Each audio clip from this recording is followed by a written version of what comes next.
కొండేళ్లుగా BJP ప్రజలను మోసం చేస్తోందని ఫైర్ అయ్యారు పీసీసీ చీఫ్ మహేష్ కుమార్ గౌడ్. దేశ సంపదను మొత్తం అదానీ అంబానీకి కట్టబెడుతోందని ఆరోపించారు. 8 మందిని ఎంపీలుగా గెలిపిస్తే బడ్జెట్లో రాష్ట్రానికి ఏమిచ్చారన్నారు మహేష్ కుమార్ గౌడ్. బీజేపీ నేతలు ఏం చేశారని ఒక్క ఛాన్స్ అని అడుగుతున్నారని ప్రశ్నించారు. లౌకికత్వాన్ని కోరుకునే ప్రజలు మతతత్వ పార్టీలను నమ్మరని చెప్పారు. పనిచేసే వారికి తెలంగాణ ప్రజలు పట్టం కడతారన్నారు మహేష్ కుమార్ గౌడ్. రెడ్డి గారు ఒక్క ఛాన్స్ కావాలని ప్రాధాయపడతా ఉన్నాడు. పాపం నేను కిషన్ రెడ్డి గారిని మీ ద్వారా అడుగుతా ఉన్నాను, మీరు ఏం ఎలగబెట్టారు తెలంగాణకైనా ఒక ఛాన్స్ ఇస్తారు మీకు, ఏం ఎలగబెట్టారని ఈ హక్కుతో మాకు ఛాన్స్ కావాలని అడుగుతా ఉన్నారు. తెలంగాణలో మోడీ గారికి మతం పేరిట మతాల చిచ్చు పెట్టడం వలన ఒక్కసారి కాదు 3 సార్లు అవకాశం ఇచ్చారు.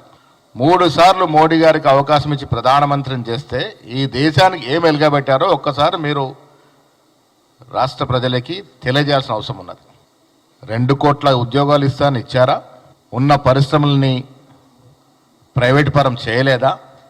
బీదవాను వాడుకునే గ్యాసు, కిరోసిన్, డీజిల్ ధరలు పెంచలేదా? ఎవరిని ప్రసన్నం చేసుకున్నారు మీరు 11 సంవత్సరాలుగా? బడా కంపెనీలు, అదానీలు, అంబానీలు పెంచడం తప్ప ఈ దేశం కోసం, దేశ ప్రజల కోసం, సామాన్యుల కోసం మోడీ గారు చేసింది ఏమీ లేదు, శూన్యం. 3 అవకాశాలు ఇస్తే కూడా 3వ ఎన్నికల్లో కూడా మీరు మతం పేరిటే ఓట్లు అడిగారు. దానికి కారణం మీరు 11 ఏళ్ళుగా దేశానికి చేసింది ఏమీ లేదు కాబట్టి, చెప్పుకునే అవకాశం లేదు కాబట్టి మళ్ళీ మతం పేరిటే ఓట్లు అడిగి అధికారంలోకి వచ్చినారు. కిషన్ రెడ్డి గారు తెలంగాణలో తెలంగాణ కోసం మీరేం చేశారు? మీకు కూడా ఈ రాష్ట్ర ప్రజలు చాలాసార్లు అవకాశం ఇచ్చినారు.